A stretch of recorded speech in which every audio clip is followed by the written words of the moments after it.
اچھا قاری صاحب میرا ایک سوال ہے جی اکثر لوگوں نے حویلیاں میں ڈنگر رکھے نے مویشی جی رکھے نے انہوں نے جا جڑے نے مر جاتے ہیں یا جا جڑے نے بیمار ہوئے رہتے ہیں اکثر تعداد نام ویکھے لوگوں نے بچے جڑے جانوراں دے مر جاندے باہر سٹ دے انہوں نے حوالے نہ کوئی سانو دسو بھی کی ہونا چاہیے کوئی تویت ہے یا کوئی کچھ بھی ہے اسی تویت مویشی نہیں منتے ہیں تسی کوئی سانو وضاحت کرو بسم اللہ الرحمن الرحیم۔ جی ارشاد بھائی، آپ نے جو سوال کیا ہے بہت اہم ہے۔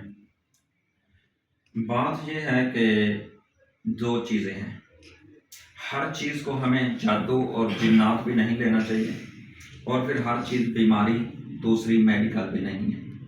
یہ دونوں چیزیں ہیں، جادو بھی ہے اور ساتھ میڈیکل بیماری دوسری بھی ہے، دو چیزیں۔ پہلی چیز کو ہم دیکھیں گے کیا میڈیکل مسئلہ کوئی ہماری احتیاط ہم نے جانوروں کو نہ دی ہو کہ ہمارے جانوروں کو کوئی ایسی بیماری لگ گئی۔ یہ ہر جاندار چیز جتنی بھی ہے یا انسان ہے جتنے بھی مخلوق وہ بیمار ہو سکتی ہے، کسی نہ کسی وجہ سے اس کا بچہ مر سکتا ہے، یہ ایک عام بیماری بھی ہو سکتی ہے۔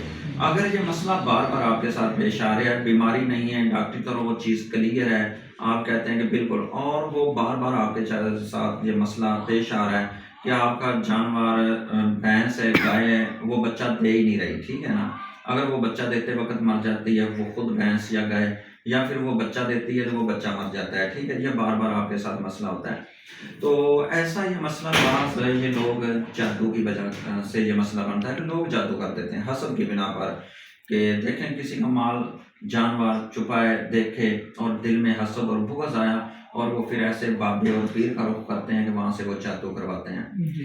ایسے کئی واقعات میری زندگی میں آئے ہیں، میں نے علاج بھی کیے ہیں، میرے تجربات میں بھی ہیں کہ میرے اپنے ہی گاؤں کے اندر ایک فیملی ہے، ان کی بھینسوں کو جب یہ مسئلہ بنا کہ ایک ان کی بھینس آج عصر کے ٹائم مری ہے، دوسری بھینس نے دوسرے دن مرنا ہے، تیسری نے پھر تیسرے دن، اس طرح ان کے جانور تقریباً 9 بھینسیں ان کی مری ہیں اسی طرح۔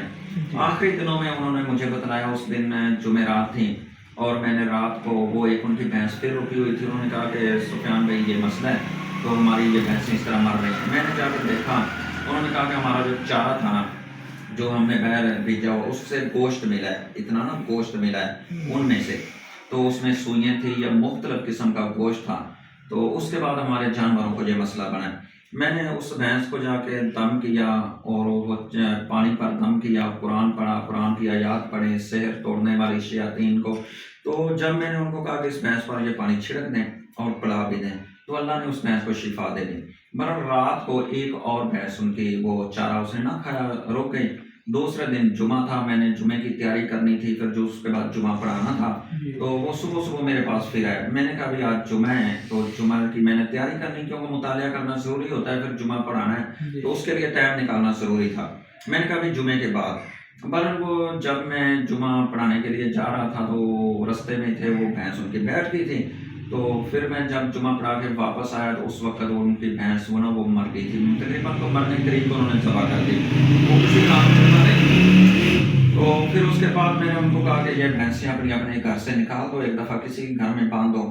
پھر میں نے ان کو پانی بھی دم کر کے دیا اور ریت بھی دم کر کے، میں نے کہا گھر کے چاروں دیواروں کے ساتھ چھڑک دو، تو وہ جب چھڑکا تو اس کے بعد نا سارے جانور الحمدللہ ابھی تک ٹھیک ہے۔ تو اسی طرح ایک اور جگہ میں تقریباً قصور کی طرف گیا تھا، ان کا بھی روزانہ ایک جانور مر جاتا تھا۔ یہ میں آپ کو ایک تجربہ بتا رہا ہوں نا، روزانہ جانور مر جاتا تھا۔ انہوں نے رابطہ کیا، میں نے کہا دیکھیں گے بھائی کوئی دم دم، ان کے نا برسیم شتالہ جس کو کہتے ہیں نا 2 یا 3 ایکڑ تھی۔ وہ ڈاکٹروں نے کہا کہ یہ چارہ نہ ڈالیں، شاید اس چارے میں کچھ ایسا زہریلی چیزیں ہیں کہ جس کی وجہ سے یہ جانوروں کو مسئلہ بن رہا ہے۔ تو جب انہوں نے میرے ساتھ رابطہ کیا، میں وہاں پہ پہنچا، میں نے دیکھا اور اپنے تجربات سے، ایک تجربہ ہوتا ہے غیب کی خبر تو میرا رب جانتا ہے، میں نے کہا چلیں انشاءاللہ دیکھتے ہیں۔ میں نے ایک ٹب پانی کا منگوایا، اس کے اندر نمک ڈلوایا اور اسی طرح بیری کی پتیاں منگوائیں، گلاب کی پتیاں منگوائیں، پھر اس کے اوپر میں نے قرآن پڑھا، دم کیا۔ دم کرنے کے بعد میں نے کہا وہ ٹینکی سپرے والی ہوتی ہے نا، اس کے اندر ڈالو اور پورے چارے پر اس کو چھڑکاؤ کر دو۔ انہوں نے چھڑکاؤ کر دیا، میں نے کہا چارہ ڈالو، کہتے ہیں قاری صاحب دیکھیں، میں نے کہا بھی اب ڈالو چارہ، کچھ نہیں ہوتا، آپ اللہ بہتر کریں گے۔ تو انہوں نے جب وہ پانی چھڑکاؤ کیا، الحمدللہ اس کے بعد جانور نہیں مرا، جانور ٹھیک ہو گئے۔ بات کرنے کا مقصد یہ ہے کہ اکثر حویلیوں میں اور وہ جو چارہ ڈالنے والی جس کو کھرلی کہتے ہیں، چارہ جس میں جانور کھاتے ہیں نا، اس کے اندر آپ کو گوشت ملے گا یا پھر سوئیاں ملیں گی یا پھر خون کے چھینٹے آئیں گے یا پانی کے چھینٹے آئیں گے، جس کی وجہ سے جانور مسلسل بیمار رہیں گے۔ یا تو وہ اچانک مر جائیں گے یا وہ مسلسل اس حویلی کے اندر وہ جانور کبھی تندرست نہیں رہیں گے، وہ حویلی خالی ہو جائے گی۔ یہ کیا ہوتا ہے؟ یہ حسد کی وجہ سے ہوتا ہے۔ جو لوگ حاسد ہیں نا، وہ جادو کرتے ہیں۔ تو اگر ایسی وجوہات بن جائے تو میرے بھائی پتہ ہے کیا کرنا ہے؟ اس حویلی میں کھڑے ہو کر کے اذان دیں، صبح و شام دیں، 7 بار اذان دے دیں اور 7 بار تکبیر کہہ دیں۔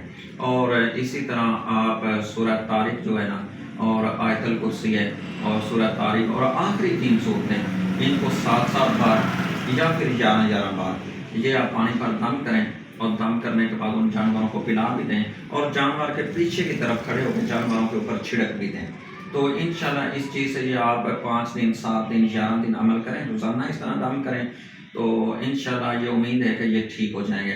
اگر پھر بھی کچھ ایسا مسئلہ ہے، پھر بھی جانور کا مسئلہ آپ کو یقین ہے کہ یہ جادو ہے، کیونکہ جادو جب ہوتا ہے تو اس کی علامات واضح ہو جاتی ہیں، یا تو اس حویلی کے اندر گوشت کے ٹکڑے ملیں گے، خون کے چھینٹے ملیں گے، یا پھر ایسے تویزات ملیں گے، جادو کی چیزیں ہوئی، پھر آدمی کو اندازہ تجربہ ہو جاتا ہے۔ تو پھر اگر اس سے بھی آپ کا مسئلہ حل نہیں ہو رہا اچھا سا، تو پھر پتہ ہے کیا کرنا ہے کہ کسی ماہر تجربے کار عامل سے رابطہ کریں۔ عامل بھی وہ جو قرآن اور حدیث کے ساتھ علاج کرتا ہو، مسنون دعاؤں کے ساتھ، قرآن کی آیات کے ساتھ۔ ایسا نہ ہو کہ وہ شرکیہ منتر پڑھیں یا آپ کو شرک کی طرف لگا دیں کہ یہ جنوں کے جن نیاز دینی ہے، یہ جنوں کے نام کا گوشت دینا ہے، یہ شرک ہے، یا ایسا جو آپ کو دین اور شریعت سے چیز دور کرے۔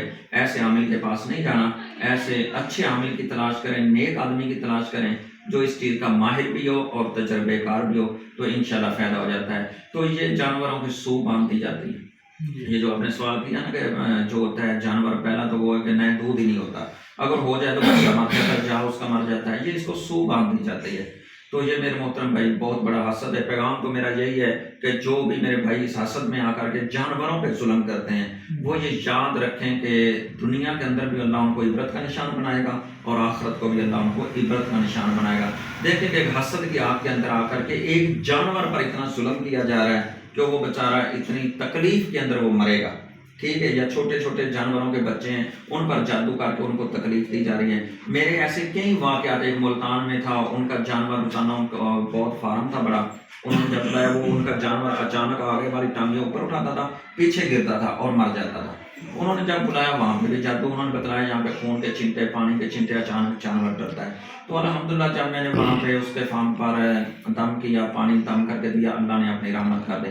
مطلب کیا ہے کہ یہ شیاطین وہاں پہ مسلط ہو جاتے ہیں جادو کے ذریعے، اور وہ جادو کیوں ہوتا ہے؟ حسد کی وجہ سے ہوتا ہے۔ تو ایک بات یاد رکھنی چاہیے، اللہ کا قرآن کہتا ہے انما نحن فتنۃ فلا تکفر، کہ جادو جو ہے یہ کفر ہے، کرنے والا کافر ہے۔ یہ حسد کی آگ میں آ کر کے وہ آدمی کفر کرتا ہے، اپنی دنیا بھی برباد کرتا ہے اور آخرت بھی برباد کرتا ہے۔ اللہ تعالیٰ ان چیزوں سے ہمیں محفوظ فرمائے۔